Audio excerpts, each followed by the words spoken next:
Spanish head coach Manolo Marquez 2025-26 സീസണിലും FC ഗോവയുടെ പരിശീലകനായി തുടരുമെന്ന് ക്ലബ്ബ് ഔദ്യോഗികമായി അറിയിച്ചു.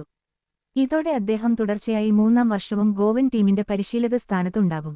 2023-ൽ FC ഗോവയിൽ ചേർന്ന മാർക്കോസ് 2 വിജയകരമായ സീസണുകളിൽ ടീമിനെ നയിച്ചു.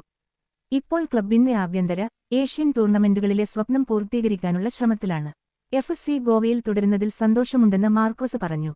ഇന്ത്യൻ ഫുട്ബോളിൽ അപൂർവമായ ക്ലബ്ബിന്റെ മികച്ച സംഘടനയും പ്രൊഫഷണൽ സമീപനത്തെയും അദ്ദേഹം എടുത്തുപറഞ്ഞു. ക്ലബ്ബുമായും ആരാധകരുമായും ഉള്ള തന്റെ ബന്ധം കാരണം ഗോവയിൽ തുടരാനുള്ള തീരുമാനം സ്വാഭാവികമായിരുന്നുവെന്നും അദ്ദേഹം വ്യക്തമാക്കി. എല്ലാ മത്സരങ്ങളിലുമായി 62 മത്സരങ്ങളിൽ ഗോവയെ നയിച്ച മാർക്കോസിന്റെ നേതൃത്വത്തിൽ ഗോവ കഴിഞ്ഞ 2 സീസണുകളിലും ഇന്ത്യൻ സൂപ്പർ ലീഗ് സെമിഫൈനലിലെത്തുകയും സൂപ്പർ കപ്പ് വിജയിക്കുകയും ചെയ്തു.